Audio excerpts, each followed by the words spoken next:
Hello friends, मेरा नाम प्रभात मौर्य है। मैं अपना चैनल क्विक एग्ज़ाम स्टडी लेकर आपके सामने उपस्थित हूँ। मेरे इस चैनल क्विक एग्ज़ाम स्टडी में यूपी टेट और सुपर टेट के पाठ्यक्रम के प्रत्येक टॉपिक का वीडियो बनाकर आपके सामने प्रस्तुत किया जाएगा। तो आप हमारे चैनल को सब्सक्राइब कर लें, बेल आइकन दबाना ना भूलें, क्योंकि बेल आइकन दबाने से हमारे आने वाले नए वीडियो का नोटिफिकेशन आप तक जल्दी पहुंचेगा। और वीडियो देखने के बाद अगर आपको अच्छा लगे तो लाइक जरूर करिएगा। धन्यवाद। हेलो, आज हम लोग व्यंजन संधि के बारे में बातचीत करेंगे। इसके पहले के वीडियोस में जो स्वर संधि है वो उसके सारे भेद जैसे दीर्घ, गुण, वृद्धि, यण और अयादि संधि, इन सब के बारे में जो वीडियोस हैं वो कंप्लीट हो चुके हैं। यानी स्वर संधि पूरी तरह से कंप्लीट हो चुकी है, आप लोगों को तो पता ही होगा। और आज हम व्यंजन संधि के बारे में जानकारी प्राप्त करेंगे। तो व्यंजन संधि किसे कहते हैं? सबसे पहले तो यही चीज़ आती है कि व्यंजन संधि किसे। आपको ये पता है कि हिंदी वर्णमाला में स्वर और व्यंजन दो होते हैं। तो जो हम लोगों ने स्वर संधि पढ़ी है वो स्वर पर आधारित थी, ठीक है। छोटा, बड़ा, छोटी, बड़ी, छोटा ओ, बड़ा ओ, है ना, ए ओ ये स्वर होते हैं, इन पर आधारित थी। और ये जो व्यंजन संधि है इसमें महत्वपूर्ण जो रोल कह लें वो होता है व्यंजन्स का, जैसे का, खा, गा, घा, चा, छा, जा, झा, टा, ठा, डा, डा। ये तो आपको पता ही होगा। अच्छा वर्णमालाएं तो हाँ। तो व्यंजन संधि के बारे में पढ़ेंगे आज, ठीक है। इससे कुछ नियम इस संधि में, व्यंजन संधि में नियम जो है ना वो थोड़े से कुछ ज़्यादा हैं, लेकिन बहुत सरल है, ठीक है। आपको बस आराम से समझने की ज़रूरत है। तो हम लोग शुरू करते हैं आज व्यंजन संधि। व्यंजन संधि देखिए, व्यंजन वर्ण के साथ स्वर वर्ण या व्यंजन वर्ण के साथ स्वर वर्ण या व्यंजन वर्ण, अथवा स्वर वर्ण के साथ व्यंजन वर्ण के मेल से जो विकार उत्पन्न होता है उसे व्यंजन संधि कहते हैं। स्वर के साथ में व्यंजन मिले या फिर व्यंजन के साथ व्यंजन मिले, ठीक है, तो उससे जो विकार उत्पन्न होता है उसे व्यंजन संधि कहते हैं। एक बार फिर से देख लीजिए, व्यंजन वर्ण के साथ स्वर वर्ण या व्यंजन वर्ण, ठीक है। देखिए इस लाइन को समझिए आप, व्यंजन वर्ण के साथ में या तो स्वर मिले, ठीक है, और या फिर व्यंजन वर्ण के साथ व्यंजन वर्ण मिले, ठीक है, ठीक, और या फिर स्वर वर्ण के साथ व्यंजन मिले के मेल से उत्पन्न विकार को व्यंजन संधि कहते हैं, ठीक। समझ में आ गया? स्वर के साथ में चाहे व्यंजन मिले चाहे व्यंजन के साथ व्यंजन मिले, ठीक। तो इससे जो विकार उत्पन्न उसे व्यंजन संधि कहते हैं। अच्छा, व्यंजन संधि जो होती है वो मुख्य रूप से घोष, इसको सघोष भी बोलते हैं, घोष ध्वनियों और अघोष ध्वनियों पर आधारित होती है, ठीक है। मुख्यतः जो व्यंजन संधि है वो घोष और अघोष या सघोष या अघोष ध्वनियों पर आधारित होती है। अब हम लोग ये देखेंगे कि ये घोष और अघोष ध्वनियां हैं क्या, ठीक है। तो ये इसके बारे में हम बताते हैं अभी आपको कि घोष और अघोष ध्वनियां क्या हैं। और साथ में ही आगे जब बढ़ेंगे तो इसमें घोष और अघोष में जो वर्ण आते हैं उनका एक चार्ट बनाकर आपके सामने प्रस्तुत करेंगे। उस चार्ट को आप जरूर बना लीजिएगा, क्योंकि आगे की जितने भी नियम हैं ये उसी पर आधारित हैं, ठीक है। हाँ, तो हम लोग ये देखते हैं कि घोष और अघोष ध्वनियां किन्हें कहते हैं, ठीक है। तो व्यंजन संधि में घोष और अघोष ध्वनियां क्या है उनके बारे में देखिए। घोष ध्वनियों में के अंतर्गत घोष और सघोष एक ही होती है। घोष ध्वनियों के अंतर्गत व्यंजन वर्गों के तीसरे, चौथे और पांचवें व्यंजन या रा, ला, वा और हा सघोष ध्वनियों के अंतर्गत आते हैं, ठीक। व्यंजन वर्गों के तीसरे, चौथे और पांचवें व्यंजन तथा या, रा, ला, वा और हा सघोष ध्वनियों के अंतर्गत आते हैं।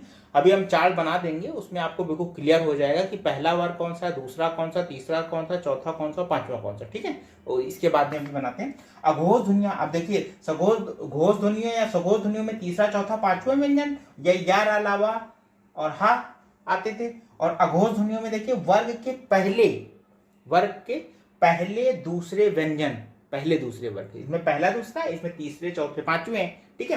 तो इसमें अघोष में पहले दूसरे व्यंजन तथा विसर्ग, विसर्ग, ठीक है, अघोष ध्वनियों में आते हैं। ठीक, ये क्लियर हो गया। सघोष और अघोष में जो घोष या सघोष है उसमें तीसरा चौथा और पांचवें वर्ण के वर्गों के व्यंजन आएंगे और या रा ला वा हा आएगा, और अघोष में पहले और दूसरे व्यंजन आएंगे, वर्गों के व्यंजन आएंगे और साथ में विसर्ग भी उसमें आएगा। ठीक है, हाँ। तो अब हम इसके बाद में एक चार्ट बना रहे हैं। चार्ट में पहला दूसरा तीसरा चौथा और पांचवा वर्ग बनाएंगे, यानी घोष और अघोष उस चार्ट में आपको दिखाएंगे। उस चार्ट को आप सही से बना लीजिएगा, उसको याद कर लीजिएगा, क्योंकि जितने भी नियम हैं व्यंजन संधि के ये उसी चार्ट पर आधारित हैं। ठीक है, हाँ। तो उसको बना लीजिएगा आराम से। अभी मैं बनाता हूँ, आप देख के बनाइए उसको सही से। ठीक है, देखिए ये आपका व्यंजन संधि में जो घोष और अघोष पढ़ाया था आपको, ठीक है, उसका चार्ट है। इसको आप बना लीजिए क्योंकि सारी व्यंजन संधि इसी पर आधारित है। ठीक है, देखिए ये है अघोष। ठीक है, देखिए इसमें घोष और अघोष ये है। ठीक है, इसको देखिए प्रथम द्वितीय तृतीय चतुर्थ और पंचम, ठीक है, इन वर्गों में विभाजित किया गया। ठीक है, प्रथम द्वितीय तृतीय चतुर्थ और पंचम में विभाजित किया गया। ठीक, अब देखिए प्रथम में कौन कौन, अब सिंपल सी चीज है कि आपने वर्णमाला देखी होगी कैसे व्यंजन आते हैं। का खा गा घा गा, चा छा जा झा इया, टा ठा डा ढा ड़ा, ता था दा धा ना, पा फा बा भा भा। ठीक, ठीक है, क्लियर है। और बाला इसी तरह व्यंजन होते हैं, इसी क्रम में लिखे होते हैं। ठीक है, हाँ। तो देखिए इसमें जो प्रथम दो पद हैं, पहला और द्वितीय वर्ग, ये जो है ये अघोष में आता है। ठीक है, ये अघोष में आता है। और घोष या सघोष में तृतीय चतुर्थ और पंचम आता है, जैसा आपको बताया गया था, हमने अभी बताया था इसके पहले मैंने कि घोष और अघोष में क्या अंतर है। ठीक, अब इसमें देखिए इसी तरह से प्रथम अघोष में आएंगे का खा चा छा टा ठा ता था पा फा, ये आएंगे, और शा खा शा ये भी इसमें ही आएगा अघोष में। ठीक, और घोष में देखिए क्या आएगा, घोष में आएगा गा घा अंगा, जा झा इया, टा ठा ड़ा, ता था ना, पा फा मा। ठीक, ठीक, और नीचे या रा ला वा हा ये भी घोष में ही आएगा। घोष या सघोष एक होता है और अघोष अलग होता है। ठीक है, ये रहे स्वर आपके, छोटा बड़ा छोटी बड़ी छोटा ओ बड़ा ओ ऋ ए ओ औ, ये स्वर रहे आपके। तो आप इसको बना लीजिए चार्ट को, और याद करने की जरूरत ही नहीं है आपको। ये हिंदी की वर्णमाला तो आपको आती ही होगी, बस उसको सीधे सीधे लिख देना है और एक दो करके काट देना है उसको। प्रथम द्वितीय तृतीय चतुर्थ पंचम हो जाएगा। इसको लिख लीजिए रिवीजन करने के लिए, दोहराने के लिए। ठीक है, वैसे आपको याद होगा, पहले से बहुत छोटी सी चीज़ है, सभी को याद होगा। और जिनको नहीं याद है एक दो बार देखेंगे तो वो ऑटोमेटिकली याद हो जाएगा, क्योंकि पहले से ही सबको याद रहता है। ठीक है, तो इस पे ये याद रखिएगा, अघोष और सघोष या घोष। ठीक है, ये नीचे के वर्ड जरूर देख लीजिएगा, ये तो हो जाएंगे। इसमें शा खा शा ये अघोष में आता है, या रा ला वा और हा ये घोष में या सघोष में आता है। ठीक है, ठीक, क्लियर हो गया। इसको आप बना लीजिए और फिर इसके बाद हम आगे जो इसके नियम्स हैं वो पढ़ते हैं। बहुत सरल है, इसके बाद में बहुत ही सरल हो जाते हैं। ठीक है, हाँ, इसके बाद बहुत सरल हो जाते हैं, क्योंकि उसमें हम फिर बताएंगे कि प्रथम और द्वितीय तो आप समझ ही नहीं पाओगे कि प्रथम द्वितीय क्या है। हम बोलेंगे कि प्रथम का जो वर्ण है वो तृतीय में बदल जाएगा, तो आपको समझ में ही नहीं आएगा कि कैसे बदल गया। तो सब कुछ इसी में है। ठीक है, यही है मेन, इसी को लेकर के आगे के सारे नियम है कि कौन सा वर्ण किस में बदलेगा, कौन आएगा तो किस में बदलेगा। हम आपसे कहेंगे कि प्रथम वर्ण का आया है तो ये अपने ही वर्ण के पंचम में बदल जाएगा, तो आपको समझ में ही नहीं आएगा। तो ये चीज़ है। तो इस तरह से इसको आप इसको लिख लीजिए, याद कर लीजिए और समझ लीजिए। एक आप इसको याद कर लेंगे तो एक इसका एक अपने आप से प्रतिबिंब बना रहेगा हमेशा आपके दिमाग में, और जैसे ही आएगी आपको फटाक से पता है कि ये इसका इसमें होगा, बस हो जाएगा, कोई प्रॉब्लम नहीं है। आगे के नियम बहुत ही सरल है, लेकिन मेन ये है, अगर आपको ये याद रहेगा तो बहुत अच्छी बात है, और नहीं याद रहेगा तो आप इसको बना के रोज देखेंगे। एक टाइम भी अगर आप देखते हैं रोज रिवीजन का, देखिए मेन चीज ये होता है कि आपने कोई भी चीज याद कर ली, ठीक है, याद कर ली, याद करने के बाद में अगर आप उसको 5-6 दिन तक नहीं रिवाइज करते हैं तो आप भूल जाएंगे। लेकिन अगर आप इसी तरह एक चार्ट बना के रख लीजिए, जहां आप सोते हैं, आप उठे सामने देखें, अच्छा ये रोज सिर्फ निगाह पढ़ने से ही वो याद हो जाता है। जैसे हम लोग जहाँ रहते हैं उसको हम लोग ने कभी याद नहीं किया कि कौन सी गली या क्या, कुछ नहीं याद किया। वो बार बार आने जाने से आना, इससे छोटा बच्चा होता है, स्कूल जाता है, आता है जाता है, तो वो याद नहीं करता। वो सिर्फ उसके रोज जाने और रोज आने से ही उसको हर चीज पता हो जाती है, और स्कूल से छूटा बिना सोचे समझे अपने आप ही वो सीधे घर पहुंच जाता है। ठीक है, वैसे ही अगर आप इसको रोज देखेंगे, दिन में एक बार, सिर्फ एक बार अगर आप देखेंगे तो भी वो अपने आप ही याद है उसकी। अब हम इसके आगे बढ़ते हैं। अब आपको नियम बताते हैं कि कौन से नियम लगते हैं। काफी नियम है इसमें, ठीक है, लेकिन कोई समस्या की बात नहीं, सब इसी चार्ट पर आधारित है। तो देखिए, पहला जो व्यंजन संधि में जो पहला नियम है वो ये है कि यदि अघोष व्यंजन का, चा, टा, ता, पा, ठीक है, अघोष, घोष और अघोष हमने आपको बताया था, उसी में लिखा अघोष व्यंजन का, चा, टा, ता, पा के बाद कोई स्वर आए अथवा घोष व्यंजन जैसे गा, जा, ड़ा, दा, बा आदि आए तो अघोष सघोष में परिवर्तित हो जाता है। ठीक है, ये नियम है, बताया गया। अब इसको बिल्कुल सरल तरीके से समझ लीजिए। वो चार्ट आपके पास में है ना, चार्ट है, चार्ट देखिए, चार्ट में देखिए, या फिर इसका पूरे का निचोड़ अर्थात ये कि जो का, चा, टा, ता, पा है, ये अपने ही ये जो आपको इसके पहले मैंने चार्ट बनाया था उसमें पहली प्रथम रो में के ही वर्ड हैं, का, चा, टा, ता, पा। ठीक है, का, चा, टा, ता, पा, देखिए उसमें पहले वर्ड के हैं, पहले उसके वर्ग के हैं। ठीक है, ये अपने ही वर्ग के तृतीय वर्ण में बदल जाएंगे। जो का है, का के बाद में खा के गा, का जो है वो गा में बदल जाएगा। जो पहला, दूसरा, तीसरा जो पहले हैं वो अपने ही वर्ग के, जो का है वो खा को छोड़ के गा में बदल जाएगा। ठीक है, इस तरह से लिखा है, अपने ही वर्ग के तृतीय वर्ण में परिवर्तित हो जाएगा।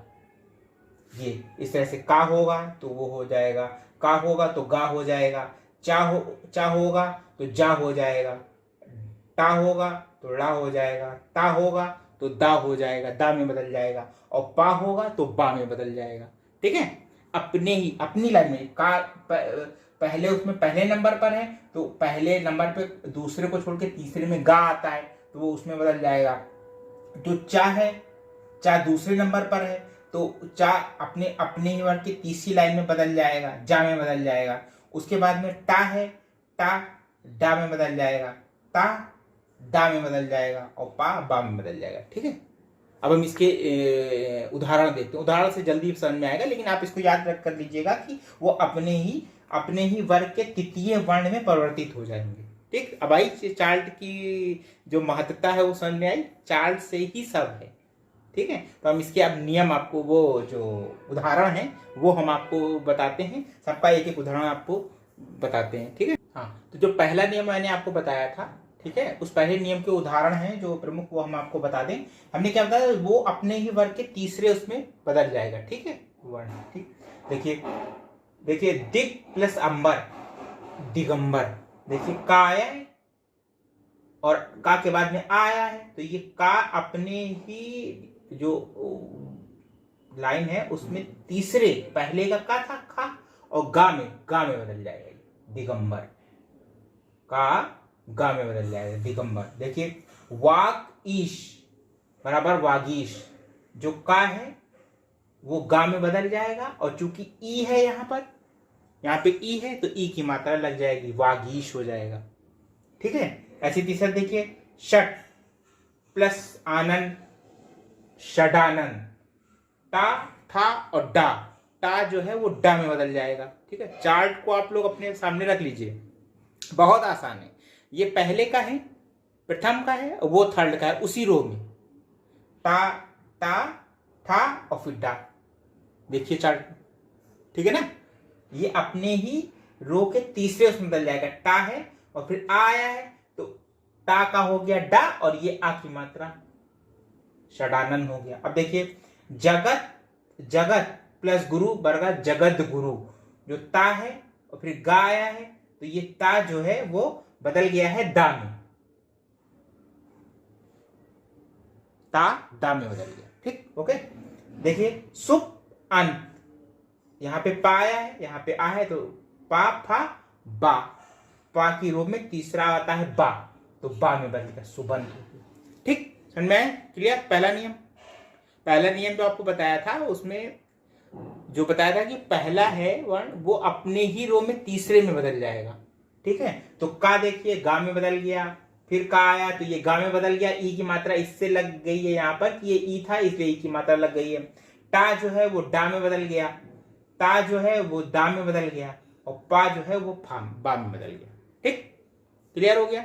अब हम लोग दूसरा नियम पढ़ते हैं। ठीक, वो भी ऐसे ही है उसी चार्ट पर। चार्ट बहुत महत्वपूर्ण है। ठीक है, हाँ, तो चार्ट को सामने रख के पढ़िए, बहुत मजा आएगा।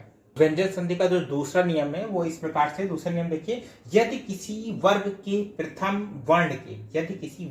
प्रथम वर्ण के पश्चात कोई पंचम वर्ण अथवा नासिक व्यंजन आए तो वह प्रथम वर्ण अपने ही वर्ग के पंचम वर्ण में परिवर्तित हो जाता है। ठीक है, अभी जो पहला था, पहले में आपने देखा था कि वो अपने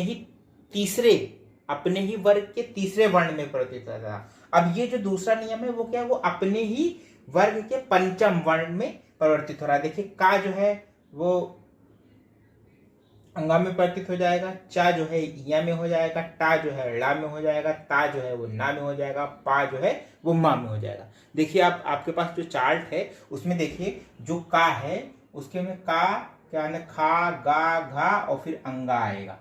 ठीक है, तो ये पहला है, ये पांचवें में देखिए अंगा है ना, पांचवें में अंगा। उसका देखिए चा है, चा के बाद छा जा झा और फिर इया आएगा। देखिए इया है ना, इया। तो पहला जो है वो अपने पांचवें में परिवर्तित हो जाएगा।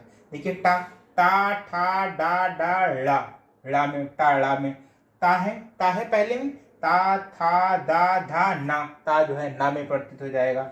ठीक है, और ये पा फा बा भा मा, पा जो है मा में परिवर्तित हो जाएगा। ठीक, तो पहले वाले में जो था वो पहला तीसरे में परिवर्तित हो रहा था, का जो आता था वो का खा गा में परिवर्तित हो रहा था। और इसमें क्या है, इसमें जो है वो अपने ही वर्ग के पांचवें में परिवर्तित है। का अंगा में परिवर्तित होगा, चा या में होगा, टा ला में होगा, ता ना में होगा, पा मा में। अब इसके हम उदाहरण देख लेते हैं। ठीक है, उदाहरण हम लोग देख लेते हैं सबके लिए। ठीक, अब देखिए जो व्यंजन संधि है उसके दूसरे नियम के उदाहरण। ठीक है, देखिए वाग प्लस में वाग्मय।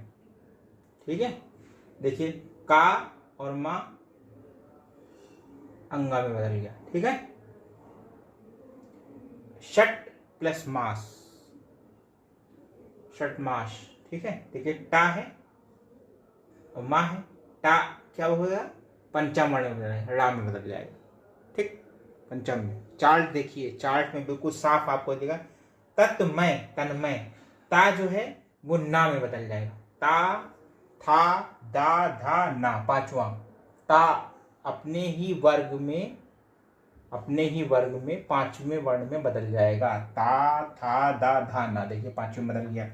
जगत प्लस नाथ, जगन्नाथ, ता जो है वो पांचवें बदल गया ना में, जगन्नाथ। ठीक, इस नियम में यही तो होता है कि वो जो अपने ही वर्ण का पहला जो है वो अपने ही वर्ण में पांचवें में बदल जाएगा, अपने ही वर्ग के पांचवें वर्ण में बदल जाएगा। ठीक, यही नियम है, देख लीजिए इसको। का अंगा में बदल गया, टा में बदल गया, ता ना में बदल गया और ता ना में बदल गया। ठीक, चार्ट अगर आप देखते रहेंगे तो कोई प्रॉब्लम नहीं होगी। पहले वाले में वो अपने ही तीसरे में बदल रहा था, दूसरे इसमें अब वो पांचवें में बदल रहा है। अब हम अगला नियम देखते हैं। ठीक है, तीसरा नियम क्या है इसका, देखिए ये व्यंजन संधि का तीसरा नियम जो है वो ये है कि यदि पंचम वर्ण के बाद प्रथम वर्ण आए, पंचम वर्ण के बाद प्रथम वर्ण आए तो पंचम वर्ण अपने बाद आए प्रथम वर्ण के पंचम वर्ण में बदल जाएगा। ठीक है, जैसे पहला दूसरा तीसरा चौथा पांचवा है, इसमें लिखा है यदि पंचम वर्ण जो पांचवें नंबर पे है उसके बाद में कोई भी पहला वर्ण आए।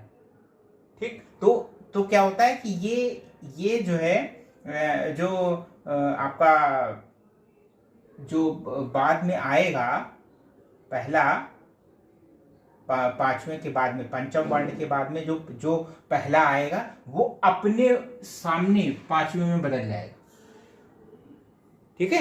हमें यदि पंचम वर्ण के बाद प्रथम वर्ण आए तो पंचम वर्ण अपने बाद आए प्रथम वर्ण के पंचम वर्ण में बदल जाएगा। अब देखिए इसको, उसका उदाहरण देखिए तो समझ में आएगा। ठीक है, चार्ट है आपके सामने, चार्ट देखते रहिएगा। ठीक है, देखिए लिखा सम प्लस तोष बराबर संतोष।